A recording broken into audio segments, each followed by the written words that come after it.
Hey, what's up, Unbroken Nation? Hope that you're doing well wherever you are in the world today. Very excited to be joined with my guest and friend, speaker and author, Nada Nasserdeen. My friend, how are you? What is happening in your world today? Amazing. Thank you so much for having me today. Yeah, it's an honor. Been looking forward to connecting with you. Thank you. We've had the privilege of speaking together on stage before and just moved and kind of blown away by your power. And we're going to get into that and talk Thank you. about that a little bit in depth. But before we do, what is something that I need to know so that I can know who you are? There's a lot there, but I would say one thing that's probably really important that's defined who I am today is losing both of my parents by the time I was 31. It really shaped my mindset and my mentality towards life. And I can go deeper if you want. Yeah. What does that mean? We have time. Yeah. So I'm very fortunate in that the first half of my life up to this point, it was very white picket fence, which I know is like the opposite of kind of what you went through. And I had two amazing parents that came, from a third world country, and they somehow knew and understood that the number one thing that my brothers and I needed was self-love and self-confidence. So our whole life, they taught us that. We had a great quality relationship with both of our parents, but unexpectedly, we lost our dad when I was 27. And that was like the first time ever in my life I had trauma or felt something so deeply profound inside. I didn't really know how to process it. It was the first thing in my life that made such an impact in a painful way. The first funeral I ever went to was my dad's. And then a couple years later, I lost my mom when I was 31. Both of them died when they were 62, 63 years old. And it really shifted my perspective on life. Like, why are we here? What's the purpose? At the time, I was a corporate executive, so anyone that's been in that space, you're constantly working and grinding 12 hours a day. And it's all great. I loved it. But it really shifted my mindset on what does it mean to build a life that you're proud of? My parents worked their whole life to reach retirement, and they never got there. And so that really shifted me. The two most important people in my life passed, before my brothers and I, even before I built the company, before we got married, before we had kids. And so that really changed me a lot. Yeah. Death will do that. Yeah. It's one of those things that, and I think about this probably every single day of my life. It's like, if you can change your relationship with time and death, you can change your life. Yeah. And I think, unfortunately, part of it is it's just going to get handed to you because we don't get to control this. No.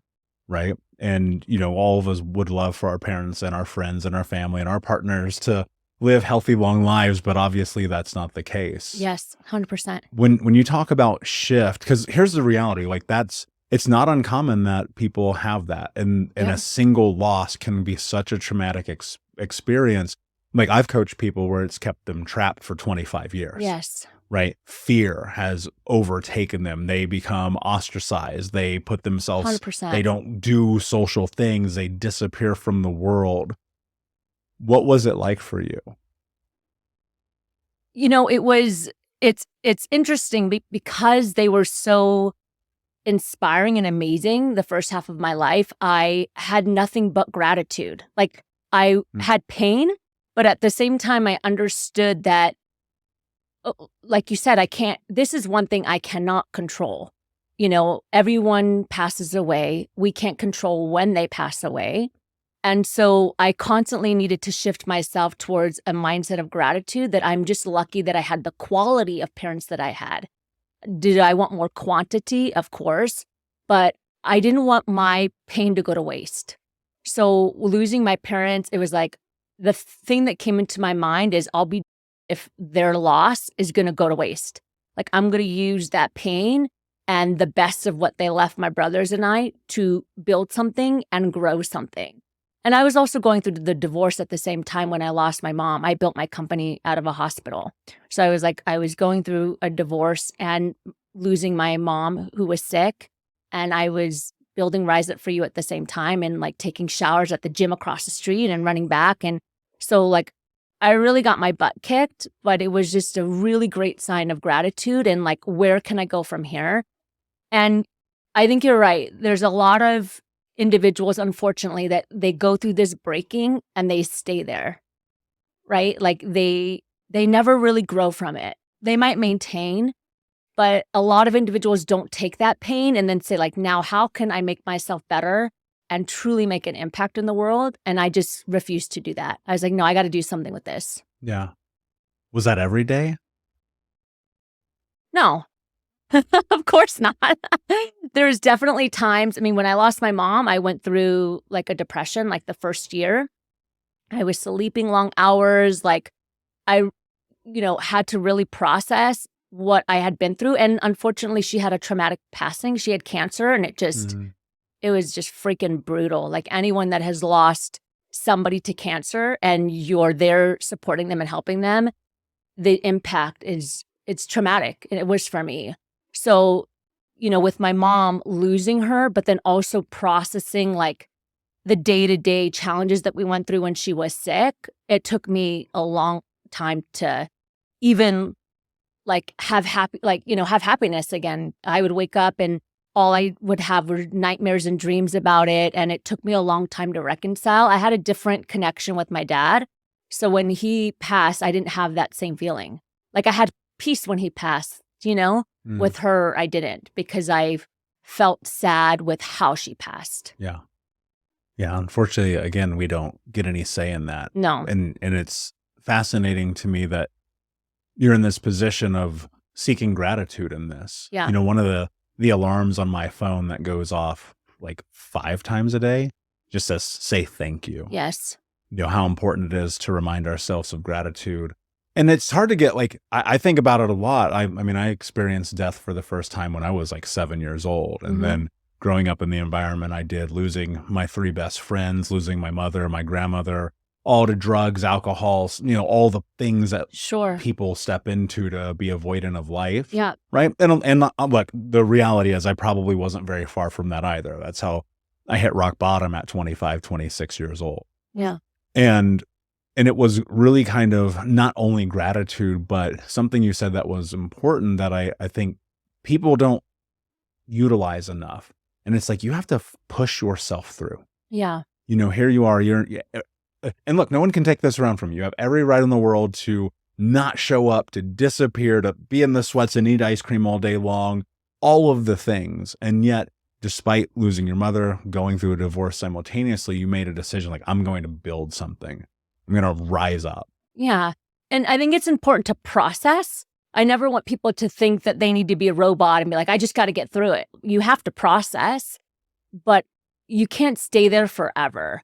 You know what I mean? And I think that that's the decision that we need to make as individuals is like, when we're going through these tough times, how long are we going to sit there? You got to process, you got to talk it out. Hopefully you have good people and a community around you, but then use that to drive you forward instead of just staying there. And I think this is something that I see with potential as well, because, we talk a lot about potential and, trying to reach your potential consistently. And, sometimes people wait for the breaking before they realize that, and one thing that I think about a lot that I'm actively trying to, I guess, find this, I don't want to say the solution, but find, some key steps for is how do we help individuals that maybe haven't gone through this kind of like trauma or difficulty to move forward when everything's cool, when everything is okay, and I think that that's something to think about as well. Yeah, I've contemplated that a lot over the years. I mean, anyone who's been in your seat or online with me over the years that I've asked this question, we all kind of get to the same conclusion. I don't think you can change your life until something like jumps you off the bridge and you're like falling and you're like, yeah, right. Sink or swim. Yeah. What was processing like for you? Writing the book was a big part of it. So I wrote the book, Rise Up For You, Closing the Gap Between You and Your Potential. That took me 2.5 years to write. It took me about a year to get through the chapter where I talk about my mom. Why? Just like, again, it was really difficult with how she passed. And I couldn't accept for the first year, I couldn't accept how she passed. Mm. I think, I don't think people are afraid of dying. I think people are afraid of how they will die, right? How are you going to just not wake up one morning? Are you going to die in your sleep, or are you going to get sick, God forbid? And so for me, it took me a long time to just accept how she passed. And from my perspective, she suffered. And that was hard for me to reconcile, that she suffered and she didn't deserve that because she was such an amazing person. So, when I was writing the book, and I'm very authentic in the book, I do put some strong detail in there because I think as a culture, sometimes we're afraid to just like talk openly about death. We're afraid to talk openly about death, about divorce, about, trauma that we've had in our life. And so a lot of people just hold on to it. So I made it a really big point in the book to take step by step about some of the things that happened when she passed and, how difficult it was. And that was hard for me to get out. Like, I remember like writing a couple paragraphs on the plane, and then I would start crying, and I'm like, I gotta put this away for a little bit because it just kept coming out. Yeah. What was that like? Like, if you went to it, like, because those moments, I think people, I remember I was sitting in the care center when my grandmother was dying of dementia. And, all truth, when I look at her experience, I always remind myself, like, and it breaks my heart to say it, but it's just true. She put herself in that situation. The drugs, the alcohol, the cigarette. This woman smoked cigarettes on an oxygen machine, and I watched her suffer. And on some of those days, it was like I would walk into that hospital until I couldn't anymore. Right. It was just, and I was young. I was like 23, 24. And I would walk in there and I would look at her, and she would no recollection of who I was outside of like these very minute gleaming moments. And there was a lot of tension unresolved between her and I when she died, just because of her being a bit racist, me being biracial, but also her raising me, which is really complicated. And eventually I could not go anymore. Right. Even to this day, I don't say I regret it. I had to do what I had to do. Sure. But I remember those moments, and just loss is so devastating because we don't, as much as we're like, I wish I could solve this, I wish I could fix this problem, we don't get that say. No. And you talked about reconciliation, right? And trying to reconcile the fact that your mother was this incredible person who, in your eyes, suffered.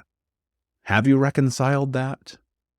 No, I don't think I have. I've definitely gotten better, but there's just a pain there with how she passed that I don't know if I'll ever reconcile with how she passed. I think what makes it difficult is sometimes when people are sick, they accept it, right? And they accept that they're going to pass. She didn't. Mm. So up until the day she passed, she didn't want to die. She didn't want to lose her life.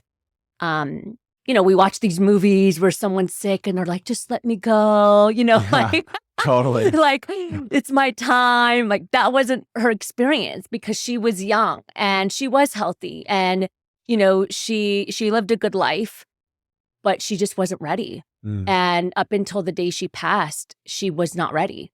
She couldn't reconcile it. And so I couldn't reconcile it either and how she happened. And there was just like also a lot of challenges with the medical system, which we're not going to dive into here. Yeah. But lots of mistakes that happened.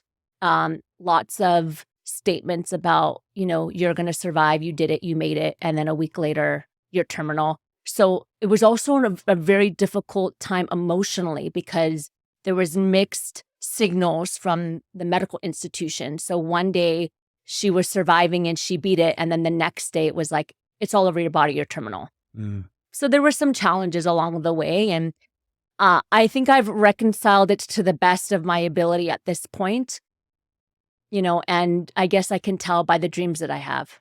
For years, all of my dreams with my mom were her sick. And I'm finally having dreams where it's her again. It's really beautiful. Yeah. I think about how we often leverage like those last moments as our final memories of those people. Yeah. And it's like we tend to forget where the good things were, where the amazing moments were, where the lessons were, where the experiences of like, wait a second, they're not sick, they're not in the hospital, they're not in this. And so I'm curious, like, what's your favorite memory with your mother? During that time or just in general? And your whole life? My mom, I have a lot, but the thing that I can say I really appreciate about my mom is she was a disruptor.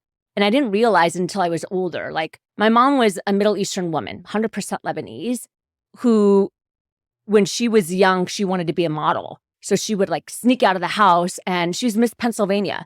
And like my grandma didn't know, because like in the Arab culture in the 70s, walking on stage in a bathing suit was just not acceptable.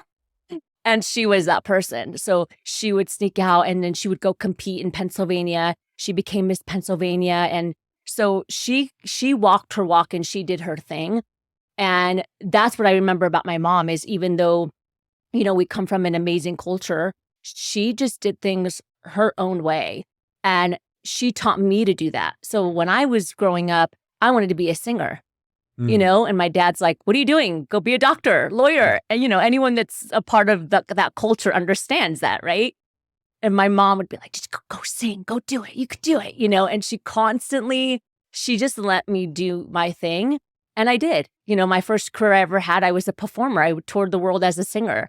And my dad was like, why don't you go get a PhD and become a doctor? And I'm like, real job. Yeah. And I'm like, I'm getting my degree in vocal performance. And he's like, what? And my mom's like, good job.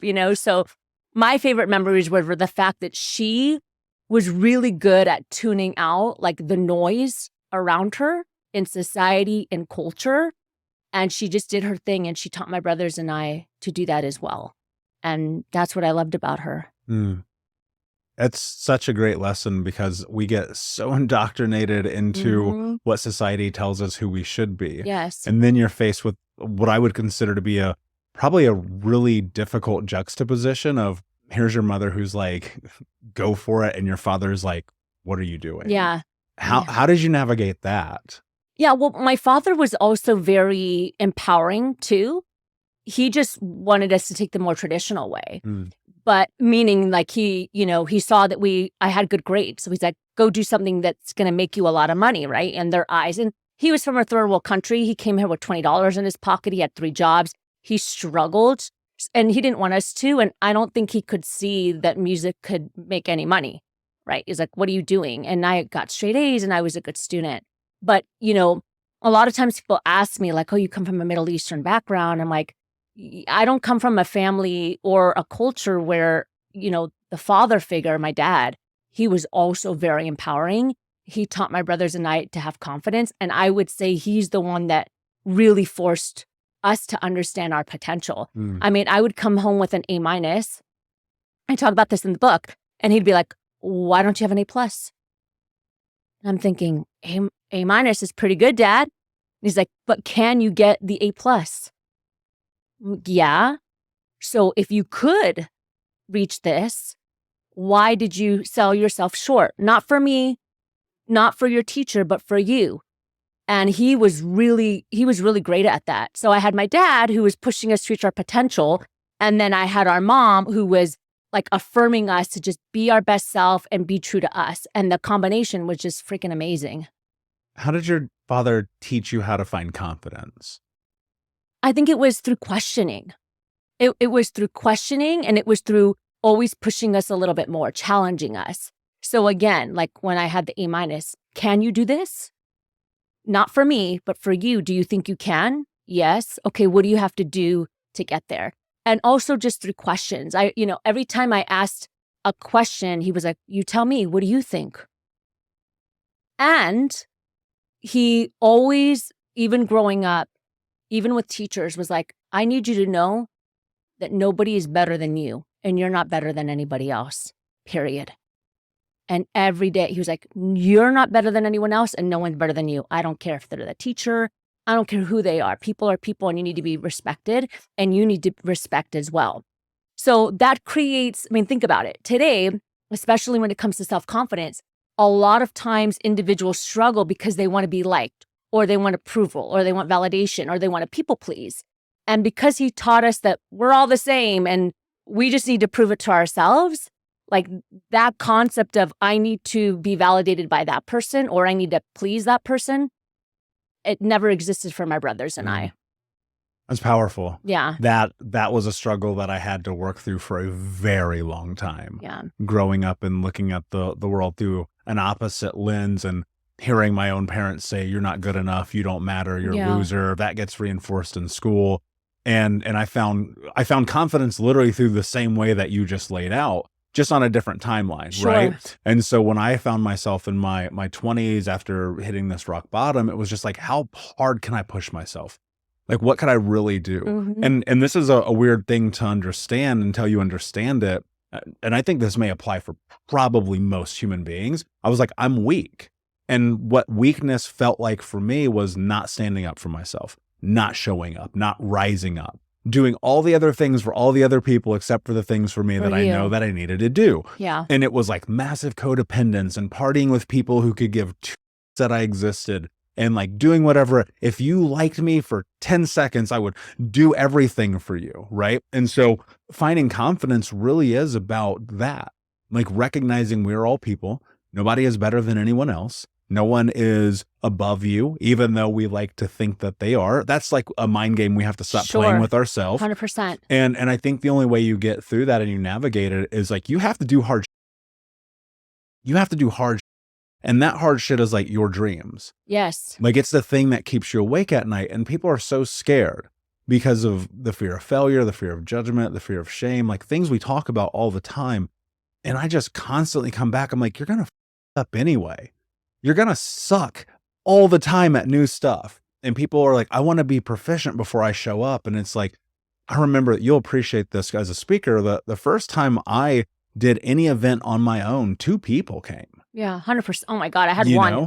I was like, we're going to do it. And I'm like, fuck it, let's go. The first time I coached people, like I didn't know what I was doing. Yeah. I probably still don't. I'm like, I even tell people all the time, I would not listen to me if I were you. But it's so much of that is like, what are you willing to do to create this life, this thing that you want? But there's roadblocks, there's death. And then as you mentioned, divorce. And it's like, those things cripple people, especially divorce. I heard somebody say something really interesting the other day. And they said, I wouldn't wish that on my worst enemy. It's tough. It is tough because there's trust there, or there's love there, and especially if there's like betrayal or abuse or things in a relationship, it can really crush an individual. And I know for me, that was the first time that I felt a little unconfident. I was like, is that true? Am I like not a good woman? Am I not enough? Like I started to have these thoughts in my head that I never, ever had before in my life. I started to question like, do I bring value to this person? And that can really destroy somebody, especially if they've heard that narrative before, because now you're validating that narrative by somebody that you've given your heart to, right? That you've opened up to. And, it's interesting because along with like building a business, right? Or taking a leap in career, I would say just working with clients and experiences that romantic relationships is one of the biggest confidence crushers. 100%.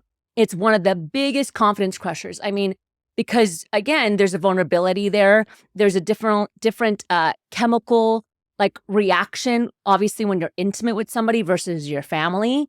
And there's trust there, there's protection, there's a lot of things that are sacred in a romantic relationship. And when that doesn't work, you can't reconcile why. It takes a long time to understand. That was the first time for me that I questioned like myself as a woman. I'm like, am I not a good person, or do I not add value? Am I not lovable? What's happening? But because of my parents' love, I quickly got out of that mindset where I was like, no, I don't think that's the case. Maybe it's not about me, right? Maybe it's a projection of trauma. Maybe it's, and my dad came to me in my dream. I remember when I went through the divorce, I was only married for 1 month. That's it. And as I mentioned, I was an executive at the time and I resigned from the company got rid of all my stuff, got rid of my job, everything, and I moved out of the country with 2 luggage. That was it. And within a month, it was like, I don't want to be married anymore. And I remember thinking, what? What are you talking about? What do you mean? Long story short, I got on a plane after a month and I only had 2 luggage and $100. That's it. But basically lost everything. And I remember getting on that plane and crying and bawling, feeling betrayed. Like, how does, someone that you deeply love get feeling abandoned? And my dad came to me. I don't even know. It was just God in the universe. He came to me in my dream because he had passed away before that. And he said, Nada, everything you need is already inside of you. You just have to rise up for you. And that's where the company came from. That's where the name came from, is being on that airplane and sleeping. And my dad saying, rise up for you. And I came back from, out of the country, came to California. I was like, all right, rise up for you. That's all I can do. No one's going to knock on the door and mend my heart, give me my job back because I already, filled my spot. Give me my money back. None of that's going to happen. So what are you going to do with it? So I just started building Rise Up For You. And like you said, I never built a business. I wasn't an entrepreneur. 5 years ago, I didn't even know who Tony Robbins was. Like this industry that you and I are in, I'm like, what is that? What's coaching? I've never heard of that in my life. And I just started building and started growing and started, researching how I can make an impact in the world and contribute. And I just started. And then 3 months later, my mom got sick. The universe is so interesting because you are always going to get hit with those 100%. curveballs. And I want to go back into that relationship thing for a moment, because as you were speaking, it made me think, like, I consider myself to be an incredibly confident human being. Yeah. I have earned every inch of that. I can assure you there, if you saw the list of that I've put myself through intentionally to grow, like, you'd be like, this guy is insane, which is probably accurate. And so I went through a breakup 3 years ago that just destroyed me. Yeah. Like, I didn't even see it coming, right? And it was one of those things where mutually we decided, like, yeah, we're not the right fit. And I remember just in my truck, just destroyed.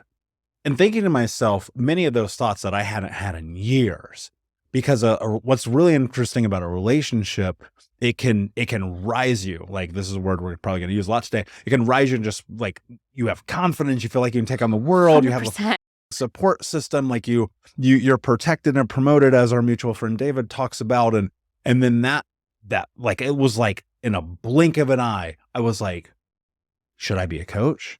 Should I write books? Do I keep making this podcast? Do I go speak on stage? Like, do I just need to go work at Wendy's again? Yeah. Like, I felt like so crippled by it. And there's something about that where you have to get inside of yourself and recognize, and like, look, it could be your fault. It could be their fault. Like, somebody's at fault here, probably both of you, because it is a mutual exchange. 100%. And I think to myself, like, sometimes it's just not the right time. Like, that relationship, that thing on another planet, in another universe, even though we love these people tremendously and they love us, like, it's just not right. And we fight that tooth and nail for some people, till death, right? And you're like, geez, like, just do something different. And to reflect inside for me was, I remember Grant Cardone told me something one time. So I've shared this on the show before, so guys, bear with me. I know I won some event that he was hosting where we did this pitch for the businesses, and like, I won. And this is in front of 10,000 people. It's like this huge deal. And I'm like hyped, because I'm hyped. Like, I get hyped in that moment. Like, that's my favorite thing to do. And he goes, bro, time out. Hold on. Just take your flowers. He was just like raining accolades on me. He was like, dude, you're so amazing. No one even came close, blah, blah, blah. Just take your flowers. And it was like, in that moment, like, sitting in my truck, literally bawling, like having one of the worst nights of probably my whole existence, right? That moment, if you've ever had heartbreak, you've had that moment. Hearing his voice go, take your flowers, and then me going, give your flowers to yourself. Like, give yourself the thing that you know that you are, who you are, what you've done. And so I'm curious for you, what is it that you started to do to rebuild your confidence after that moment? Yeah, that's a good question. Self-reflection, I think, is really key. So for me, I did the opposite of what I think, I don't know, maybe the majority would do. I started to ask myself, where did I go wrong? So in that relationship, where can I take ownership? And like, because like you said, it's always mutual, but sometimes we have so much pain that we can't see it. So what I wanted to ask myself is that I wanted to heal to make sure I didn't do it again. So I did a lot of self-reflection to build my confidence and to understand what happened that I was in that situation so I don't do it again, so that my confidence doesn't get hurt again. What is the it? So I don't do it again. So I don't get into a relationship that I know isn't right for me. And so for me, he's not a bad person. He's a great person. But I needed to ask myself, okay, after 1 month, what happened here? Did I see signs or did I ignore them? And I realized that I did. Yeah. I realized that this has nothing to do with him or me. It has to do with the fact that before we got married, I knew in my stomach. And the thing that hurts me the most is not that side of things. It's I betrayed myself. So when people ask me, like, do you have any regrets? I don't have any regrets. Like, great human being. But what I'm not going to do again is betray myself, because I knew in my stomach and I kept shutting that part down. And we do that as individuals, because we want love. And again, romantic love is very different than any kind of love. And I don't buy into this narrative that like, you need to love yourself first. It's like, no, I'm a confident woman. You're a confident man, but we still want love, right? You still want that part of your life. And I betrayed myself in that moment. And that's what I needed to process so that I can build my confidence again, is recognizing what was my part and then what's not my part. Because part of building your confidence is not taking ownership of that doesn't belong to you. And so I really sat with myself and I was like, what can I take ownership of? And then what are the things that like, this has nothing to do, this isn't my pain. This has nothing to do with me. Maybe it's that individual's pain or that individual's trauma that came out, but what's my role and what's my ownership about what just happened? Where my role is that for months I knew, and there were things that happened that I was like, and I just kept ignoring it. And me going through that self-reflection process, believe it or not, it did help me build my confidence, because it helped me recognize what I should take ownership of and what are the things that have really had nothing to do with me. Yeah, that's clarity, right? Yeah. That's the thing that people lack constantly. And I think there's always something to take away from those moments of self-reflection. And I'm right there with you. I sat in that moment and many moments in my life about things where I was like, that did not go the way I thought it was going to go. Yeah. I'm not talking about I'm just life. Sure. Because life is not always going to go. And 100%. I go, what did I do to put myself in this situation? How did I show up? And you said something, you did not trust your gut. Like that is like when I coach people and even if they're just listening to this show, I'm like, this is the number one thing you have to do. Like trust your gut. Yeah. It's never been wrong. Not one time in your whole life. 100%. And if you trust your stupid brain, you're in trouble, because your brain is setting you up for failure constantly, because it doesn't know what's best for you. It only knows what's good for you. Right. Yeah. And it keeps you safe. And like getting into that space of reflection, I've often come back into it, and I will take a pen and a piece of paper. Now I use iPads. I've upped my technology, and I'll like line down, like I will literally do a pros and cons list, but it's more of like, what did I do? What did they do? What did I ignore? And I remember thinking about the day that I decided to get in the relationship with that person and being like, no, I don't think I want this. But then doing it, because there's always still that part where you go, well, I don't know. Yeah. You're always a little nervous. You don't really know, but sure. But my gut was kind of like, I don't know, man. And then the signs, yeah. right? They roll out there in front of you. And I think one of the hard parts about this is heartbreak cripples people, and it keeps them trapped forever. And people are going to listen to you and I, and they're like, well, good for you guys. Like, I'm glad you figured out what was next. And it's like, well, you can too. But I think a lot of it is recognizing like you aren't a failed relationship. Correct. You aren't a business that didn't work. You aren't a loss in your life. Whatever is it's over. This is what I figured out one day. I was like, it is over. Like the 4 seconds ago is gone. Yeah. I cannot change it. Yes. And I've realized, and again, this is just my nihilistic point of view in the world, but like, it doesn't actually matter. Like in the scheme of things, like those heartbreaks, they teach you lessons. They help you understand yourself at a depth that you could not understand otherwise. You want to figure out who you are, be in a relationship, Yeah. right? Yeah. Or start a business. Well, I think you have to ask yourself, what kind of life do you want to live? And for me, it's really clear for me that I want to live a life of feeling and being present and being, I heard a speaker one time say, commit to dying empty. Meaning that, God forbid, if I die tomorrow, I have given everything I have emotionally, mentally, physically, and that's the commitment that I've made to myself. So I'm prepared to get my teeth kicked in. And I think that we as individuals, we have to decide, do we want to live a life where we're guarded and we're afraid to love and we're afraid to build a business and we're afraid to build something that feels great for us because we're scared? Or do we want to build a life where we're going to commit to dying empty even if we get our teeth kicked in? And I've just decided to go that way. So for me, even now, like I'll take risk when it comes to communicating, when it comes to love, when it comes to business, because I would rather just do it and fail than not do it. And God forbid, my whole thing is that I want to know that if I don't wake up tomorrow, I've expressed myself completely, I've given everything I have completely, and I really lived to the edge of who I am. That's a non-negotiable for me. And I feel sad when I see people that are like, oh, I like them, but what if? Or I really want to build this business, but what if? And it's like, that feels like a life of being trapped. And I can't live that way. And I think that as individuals, we need to make the decision. Well, how do you want to live your life? And again, I've chosen to live my life where if I get my teeth kicked in, cool. That's what it's going to be. Anyone who's listened to this show more than one time knows my motto and what I try to instill in them is this question: what am I willing to do to have the life that I want to have?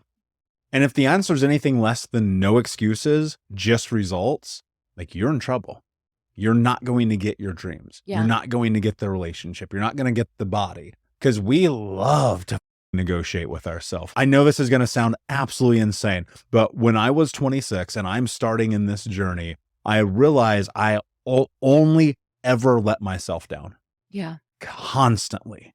And one day, it probably was just because I love war movies and I'm into CA spy and I'm watching Homeland, and I was just looking at myself in the mirror and I was like, I called myself a terrorist. I know this is crazy, but in the movies, the guys are like, we don't negotiate with terrorists.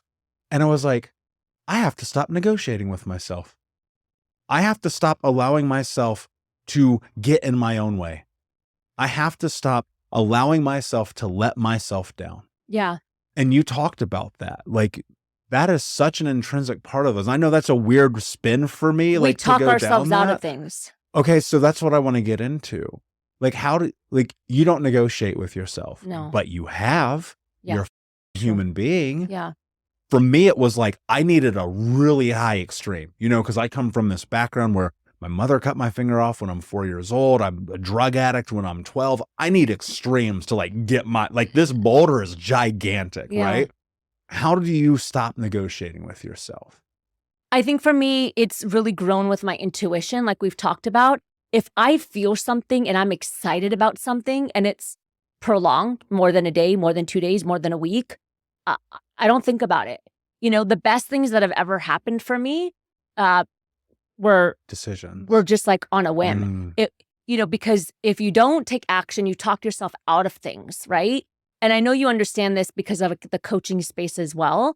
And that's why anyone that's listening, if you've ever done coaching or interested in it, that's why coaches say make a decision today, work with me the next 24 hours and we can move forward. Because if you don't, you're going to spend the next couple days and the next week being oh, should I not? Should I do this? Should I not? So for me, if I have a feeling that's prolonged, Like, I don't talk myself out of it. I'm like, done. It's going to happen.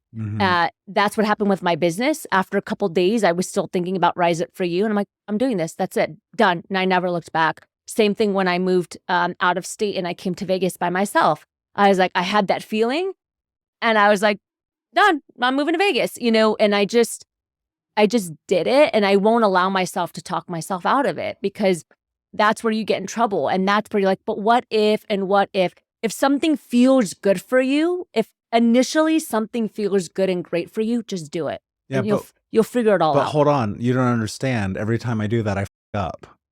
You'll figure it out. Marie Folio always says everything is figure outable. Yeah. And like, that's part of the process though. It's like, it's okay to be afraid of messing up and failing. What's not okay is to let that fear sabotage you from moving forward. And I think that is what that's what we're missing in today's world, is that there's this concept of like, I can't be afraid, or I can't have negative thoughts. And that's not realistic. We're all human beings. I'm afraid all the time. Same. All the time. All the time. It's like, crazy. I have fear. I have negative thought. And so we need to normalize that. Like, it's okay for you to be afraid. It's okay for you to have negative thoughts. I have crap in my head all the time. But what I've understood is, am I going to let that dictate my actions, right? Beliefs drive behaviors. And I don't want it to drive my behaviors in a way that's going to hinder and sabotage me. So I feel the fear, I have negative thoughts, but then I counter myself and I say, okay, you're okay. It's okay that you have fear, but do you want to stay stuck, or do you just want to try and go for it? And what's the worst that happens? I always ask myself that question.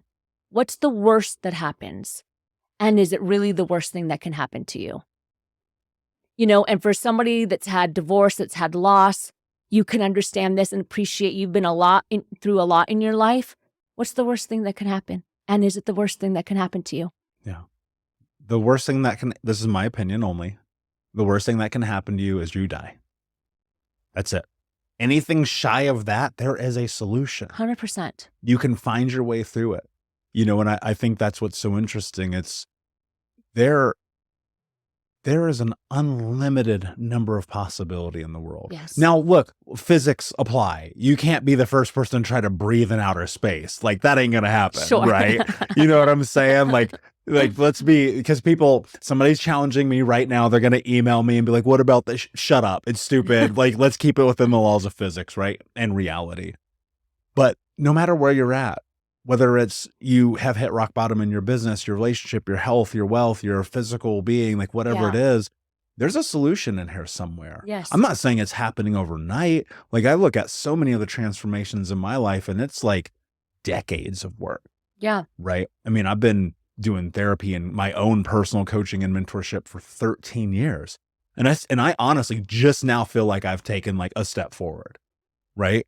Moving past all of the limitations. And people are like, yeah, but you've been on billboards in New York City and you've written best-selling books. And I'm like, yeah, but you don't understand, like, every day, like the grinding through what's better than doing all that other getting stoned and playing video games. And you weren't there, right? Like, you didn't start there.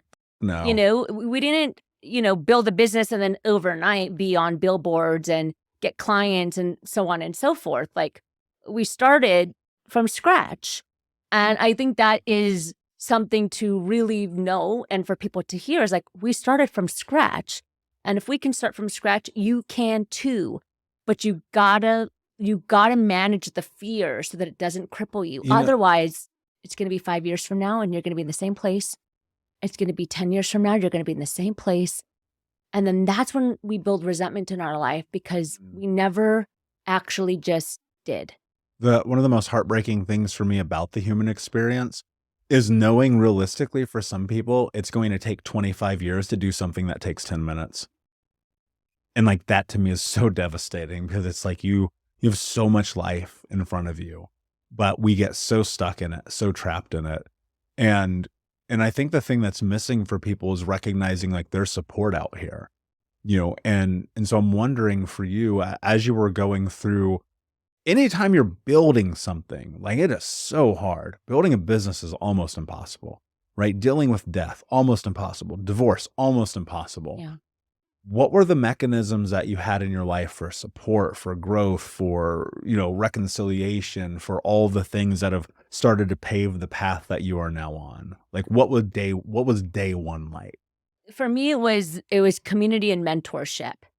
And I had two. I had direct and indirect. So direct, mentorship and counsel were like people in my life, like my cousins, my brothers, that we can lean on, that we can support one another, that were my cheerleaders. Okay. And then indirect mentor was like podcast and going to conferences and hearing people speak and understanding that there's possibility and watching these people do it and hearing their stories. And when you're able to have both sides of the mentorship, you can understand that, okay, wow, they struggle too. I'm not alone in the process of life. That's the one thing about life is it doesn't discriminate. It doesn't care who you are. You're going to have death. You're going to have heartbreak. You're going to have struggle. Like it doesn't care who you are. And so having that mentorship was really important for me. And that's, honestly, I remember when I first came back, I listened to a podcast, which at the time was called The Art of Charm. Okay. Yeah. Jordan Harbinger. He's been on the show. Yes. Oh, I love that guy. He's awesome. And I just happened to listen to the podcast that day when I came back. That was him and a guy named Cole Hatter. Oh, yeah. So some people, yeah. And Cole Hatter was talking about his experience and talking about how, make money matter. Like build something where you can still do great in the world, right? Like nonprofits, you can still make an impact, but you can still make money and build a life that feels good, right? And that you're proud of. And it was just that one podcast that I thought, wow, that's really awesome. And then they had a conference and I was like, I'm going to go to that conference. And I'll tell you, within a matter of a week, I listened to the podcast. I went to the conference. I saw Cole on stage. I saw Jordan Harbinger on stage. And I just did. I was like, all right, we can make this happen. And they were my mentors. And they didn't even know. But they were my mentors indirectly, along with my family directly who were supporting me. And obviously, they were more close to me and what was happening. But I was also getting a lot of like coaching and guidance in that way. And then I remember a year later, I sat by Jordan Harbinger and Cole. I was like, hey, I got to tell you this story. And they were like, really? I'm like, yeah. So that's really what helped me. And also self-compassion. Self-compassion and allowing myself to process.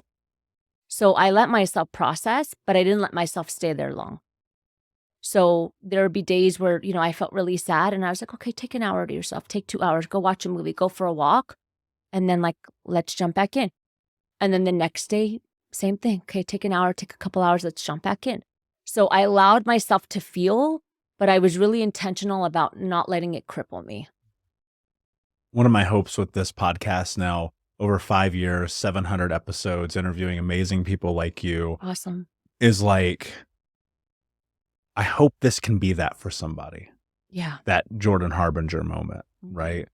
And the reason that I hope that is because, and everyone knows this, like I love podcasts. Like it's been so transformational for me. Like, because I realized one day what it is about shows like this is I didn't have a mentor growing up. Like my mentors were, in some sense, right? My mentors were the streets. It was drug dealers. It was Jay-Z. It was, guys who treated women like, and what did my life look like? That in my 20s. And I was like, wait a second, maybe there's another way. Right? Maybe there's something here that I'm missing. And so when I sit down and I listen, I'm studious about it. Like it's insane. I listen and consume podcasts like people watch television shows. Yeah, me too. Like I don't even know what's on TV. Me neither. I don't have cable. Yeah. Well, nobody has fucking cable.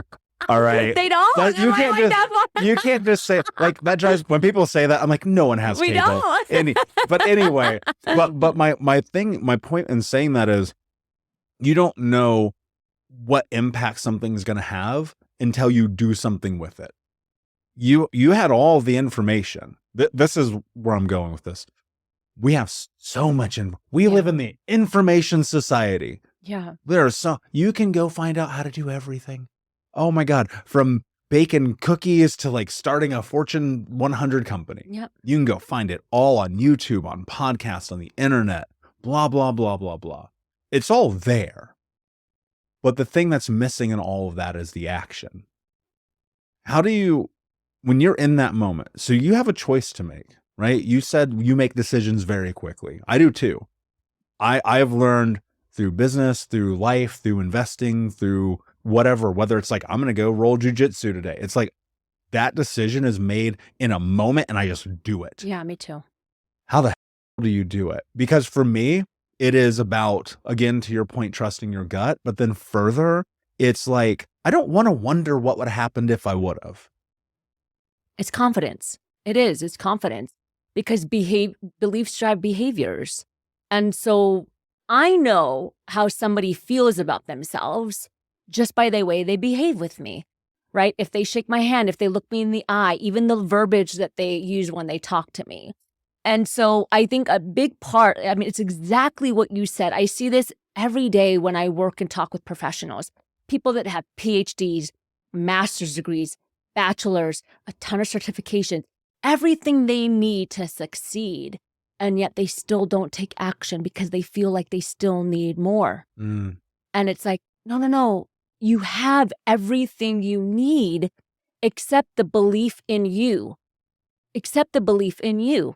And that is the biggest challenge, is that you can have all the degrees in the world, but if you don't have the belief to take action, if you don't have the belief to have positive behaviors that are going to lead you to success, all of your knowledge, it's mundane. It doesn't matter.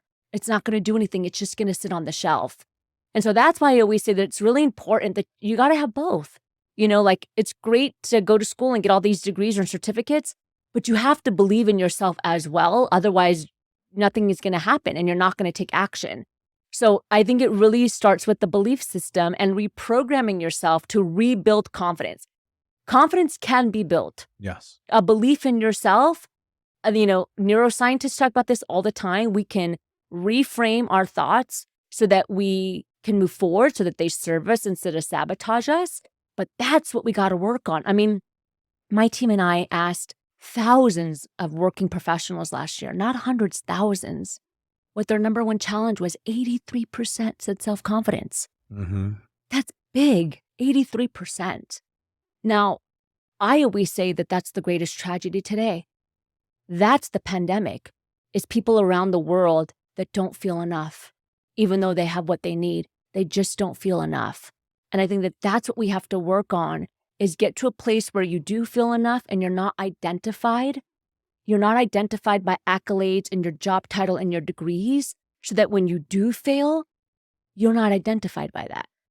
It's just research, right? And I talk about this when I speak. It's like scientists, they fail all the time. And when they fail, it's just research. It's research towards the solution. It's research of understanding what works and what doesn't work. You're not defined by it. You are not a failure. That failed, not you, right? And we have a tendency as human beings to do that, right? Instead of saying, you know, I'm unhappy, it's like, I'm unhappy in this moment. I'm not an unhappy person, but maybe in this moment, right? It's the same thing with failure. I'm not a failure, but maybe that failed, right? But we as individuals, we don't allow ourselves to do that. So we become defined by these things. And then that's what prevents us from taking action. So we have everything that we need, but we don't take action because we're afraid if it doesn't work, then we're not going to be good enough. If somebody says something to us, we're not going to be perfect. If it doesn't do what we need it to do, then people are going to judge us. And that's what we need to shift in our mind. And we won't be able to move forward until we shift that in our mind. What is the biggest shift for you in your mindset, in your thought processes, in your self-belief, that if you wouldn't have shifted, would probably still have you trapped? Understanding that your thoughts are just thoughts, right? So you have your thoughts, but they don't necessarily have to be a belief. And I think that as individuals, we get those two confused. Like I said, I have a lot of negative thoughts, like every person, right? Most of our thoughts are negative. I have a lot of negative thoughts. And I have self-talk that's not positive. But I don't allow that to become a belief. Because when it becomes a belief, like I said, then it drives your behaviors. So, and that's what I realize is like, oh, I can have these thoughts without subscribing to them, right? I can have negative thoughts without like making it like my testament. And I think that that's what's really important, is for people to realize, like, I'm having a negative thought right now, but do I need to believe it? Do I need to believe it and subscribe to it? Because the second you do, now it's gonna deter your action. And that's the biggest thing for me. I read a book by Eckhart Tolle called The New Earth. I don't know if you read it. Freaking It's on my bookshelf. Yeah, it was a game changer for me. It's realizing that, like, these are just thoughts, and your thoughts don't have to drive you. Was there one particular that you had to let go of? Well, there's a lot that I had to let go of, but like right off the bat, something like, I can't think of something right this second, but I think that something that I have to constantly tell myself. See, it's interesting because people have negative beliefs, right? We all do. But sometimes some people have them in different areas. I don't have a lot of negative beliefs when it comes to like business and like showing up. But what I do struggle with is like body image, right? And a lot of people wouldn't think that. So that's where I have to make my shift. That's where I have to do the most work of not being defined by how I look physically. That's where a lot of my work takes place. And for a long time, I was like, why do I have these thoughts about like how I look and like the number on the scale? And it took me years to realize that, oh, my backstory. My backstory is that I had an amazing, beautiful mom who was a model. And that was her backstory, right? Like that was her fixation.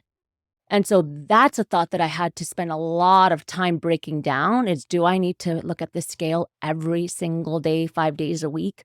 You know, if I gain a little bit of weight, does it define like who I am as a woman? I would say, like, right off the bat, that's the thing where I had to do the most work. Yeah, that's powerful. I had a client that I was coaching, and of course I won't say details, but you know, they were literally trapped by that scale. And as a man who was trapped by something we don't talk about enough, especially as like men face this as well. And, you know, I was able to work with him and get him to the point where throwing it away was arguably the hardest thing he had ever done. Yeah. Right. Because it was like that number was the measurement for his worth, for his validity, for his power and prowess in the world. And it's like, doesn't matter. Yeah. Most people don't give a right. And if they do, you're hanging around the wrong people anyway. Yeah. And that's about stepping into that freedom, right? It's about closing that gap between you and your potential, because that thing is in your way. Yeah. You know, there's so many things in my way in my life all the time, constantly. And I'm just like, what do I have to do to get that away from me? Close that gap. And I look at this life as transition. I love the subtitle of your book because I think about life very simple in this scope. Here I am today, this version of Michael in this moment with you having this conversation. And then over here is this version of me that I'm moving towards, this ideal of the person that I want to be. Well, in between those two things is the gap. Yeah, 100%. And I'm always like, well, how the do you close this? What does it take? Who do I have to become? What limiting beliefs do I have to let go of? What actions do I have to take? What goals do I need to set? What clarity do I need to have? And then most importantly, it's like, what mistakes must transpire? Because I don't know about you, but I only actually learn the hard way. And so if I'm not learning through taking action, I don't learn anything. Yeah. And this word that you use in this subtitle, I think is really important too, potential. I think people quit before they even put on their shoes. Yeah. Explain this, like, talk us through closing the gap between you and your potential. And that's the beautiful thing is that it's not about reaching your full potential, because what is full potential? I have no idea. Yeah. And how do you know when you get there? I don't know. Right. But it's about continuously pushing yourself and doing hard things that stretch you. Right. It's about doing what feels good for you and not blocking you. Right. So if you want to go ask that girl or guy out, do it. If you want to have a hard conversation, do it. And when I talk about potential, I'm not just talking about in your career. It's not limited to building your business. You know, pushing your potential is stretching yourself when things feel really uncomfortable. It's having that uncomfortable conversation with the person that you needed to have that uncomfortable conversation with, right? That's also stretching your potential. And it's not about full potential, because do we ever reach it? You know, I don't know. I think we get to a place where we feel great and then we're like, okay, what's the next step? But I think it takes consistency and it takes commitment. It takes, John Assaraf said this, and I love it. When he said it, it just hit me.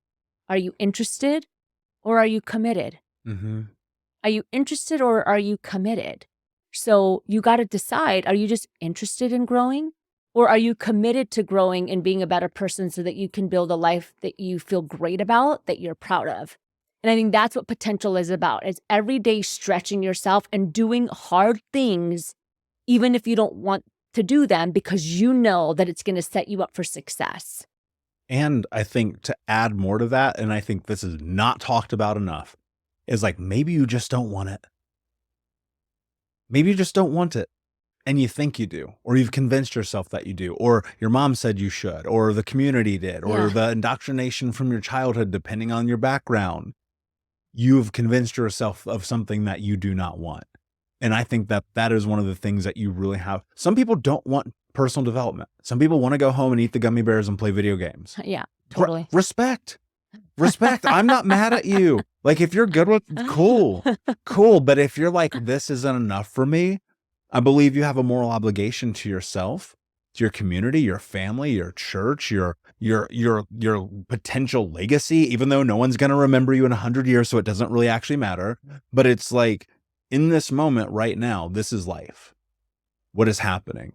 Not what happened, not what will happen, but right now. And I feel so much sympathy for people who are living lives that are not the lives that they want. Because we can sit and talk about like growth and creating these movements and writing the books and speaking on stage, but that's what we want, right? The only thing I ever want for people is what they want. Like, you should not give a about my dreams. Yeah. Between you and I don't care about your dreams. I want to support you. I want you to grow. I will connect you to every person on planet Earth that I know if it helps you go up that mountaintop. But at the end of the day, I don't got to do it. Yeah. And I think that's where people get caught up, especially in this personal development conversation, because it's so hype right now, right? It's like everybody's a coach and everybody is like, do this, do that. And I'm like, at the end of the day, if you're happy, you already won the game. Yeah. Right? Gary Vee talks about that. I met Gary, God, like 10 years ago. And that dude changed my life because he was like, if you're happy, you win the game. And I realized, like, when I started this, getting deep into this, I was like, I am not happy. So where do I need to go? And that was towards potential. I didn't know this would transpire. Yeah. But I just knew it had to be different than getting high all day, weighing 350 pounds and drinking myself to sleep every night. Yeah. But the challenge is that most individuals aren't happy. And we know this from research. You know, we know this from like the World Happiness Report, for example. We're like number 19 and we're a first world country. That's pretty bad. So obviously you have the report data, but why do you think people aren't happy? Yeah. I mean, 76% of the population, even today, are disengaged or unhappy in their work.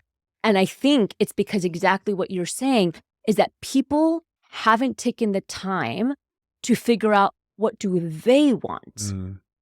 And so there's two aspects to this. They haven't taken the time to figure out what do they want, what feels good to them. And the second aspect is if they have figured it out, do they have the courage to live by that, right? And so there's a lot of individuals, like you said, that are doing what they think they should do, that are doing what they see on social media, that are trying to get to this certain place, and then they get there and they're like, it doesn't really make me happy. And then they keep chasing. And then they get to another place and they're like, that doesn't make me happy either. And then they keep chasing and they keep chasing. And before they know it, their life is over because they constantly chase something without asking themselves, what is it that I actually want? And most individuals don't just sit down and say, what do I want? What's important to me? And now, do I have the courage to make that happen? And that's what we're seeing today. I mean, you know, I ask people, you know, what do you want in your life? Well, I don't know. Well, then what are you doing? Like, how are you applying for jobs? Well, I'm just applying for jobs so that I can like pay my rent. Like, that's not a sustainable way to live. But what do you want? Right? And then once you figure out what you want, do you have the courage to make that happen? And again, that's where the confidence piece comes in. That's something that I got really clear on when my parents passed away. I was like, what is it that I want in my life? I want freedom. I want flexibility. I want to make an impact. One day I want to have a family. And when I have a family, I'll be if I let anybody tell me that I only have like 3 weeks maternity leave. But like, I got really clear on what I wanted. You have to. So I was like, so then what is that? I love to travel. I don't want to be stuck where I can't travel. So what does that look like? Well, okay, maybe entrepreneurship is the game for me, right? And I always told myself, I'm going to try this. And if at any point it doesn't feel, and I always say this to my clients as well, if at any point this doesn't feel good for you, like, don't be afraid to change. Yeah, 100%. But thankfully for me, it feels great for me and it's working for me and it's awesome. But I have an older brother who's also really great at entrepreneurship, but he doesn't want to, he's like, no, I like corporate. Yeah. He's really clear. He's like, I love the corporate space. I could be an entrepreneur, but I don't want to be because I know what I want. And he's like, I really like being in corporate.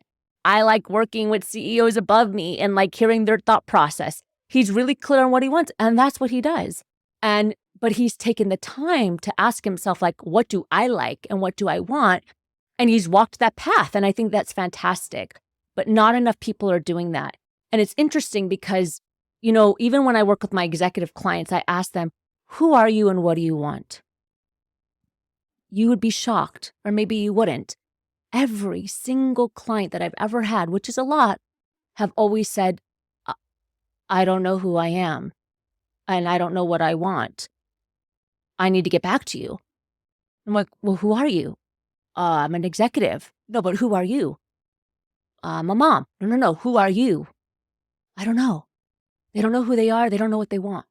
And so they're living this life that isn't really theirs. And that's why so many people are not in alignment. And they got to figure out what they want and what's important to them. And then they have to have the confidence and the courage to live that life. Yeah. Confidence is everything. Courage is everything. Everything. We all start at zero. I mean, there's no way around it. You are going to suck. And then you're going to suck some more. And then you're going to suck some less. And then you'll be good. And then you'll be proficient. Then you'll be great. And then one day, maybe you're the greatest of all time. But you're going to be really bad at the beginning. Yeah. And you have to have, like, courage is such an important word. Like I try to not leverage it in a negative way with people I interact with in the world, especially who are in my inner circle. Sure. But if you don't have a bit of courage, I can't let you in the door because, like, we're going places and I might be like, yo, I need to challenge you. And I need you because you have courage and you've been in that place to challenge me and to say, look, we can do this, right? And have the right support system, have the right community. And it's really it. Like, courage is such a difficult word because people go, well, what's courageous? I mean, like, honestly, sometimes courage is like getting the second job to take care of your kids. Yeah, 100%. It's getting off of welfare, blaming other people. And I'm speaking to this, like, I don't have kids. I can't ever sit here and say I know what that's like. Sure. But I get to look at it through the scope of people who have. Some of the closest people in my life have done what it takes to get it done. Yeah. And I think that's the cornerstone. And when people say that they don't know who they are, I always start with, like, well, what are your values? What do you represent? Your values? Most people have no idea what their values are. And that's where I start all of my coaching, no matter what. If you're in entrepreneurship coaching, executive coaching, mental health coaching. Yeah, me too, exactly. Starts at values. Yeah. If you don't stand for something, you'll fall for anything. And that feels like almost insurmountable because we live in this world where there's not enough onus put on the importance of this. Yeah. It's like you have to create you. When there's a line in Think Unbroken, my first book, it says, create you. That's it. You have to make this. I'm all about the manifestation. Like, close your eyes, visualize, put that shit in the universe. Now go do it. Yeah, 100%. Manifestation is only about drafting up a game plan. Yes. Yeah, there's got to be energy and there has to be action towards it as well. And you can't just you can't just sit and like think positive. You also have to ask yourself, what do I have to do to like create this energy to move it forward as well? And that's important, but you're totally right about the values thing. I mean, we even see this in companies. It's like, what are your values? They have high employee turnover. Well, what are your values? Well, we don't really know. I'm like, well, how can you expect your employees to be clear?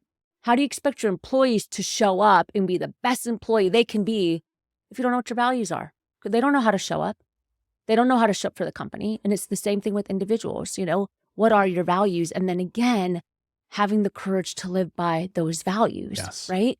My top two values are me, God, and me. God's number one, and I'm number two. People are like, those are your top two? I'm like, yeah, I have more, but those are my top two. Why? Because I understand that if I want to make an impact in the world, which is a value of mine, and I want to be a great wife and a great sister and a great whatever and a great business owner, I got to take care of me. That values are non-negotiable. So now I have the courage to take care of me. When people call me at 6 a.m. for work and for coaching, I don't pick up.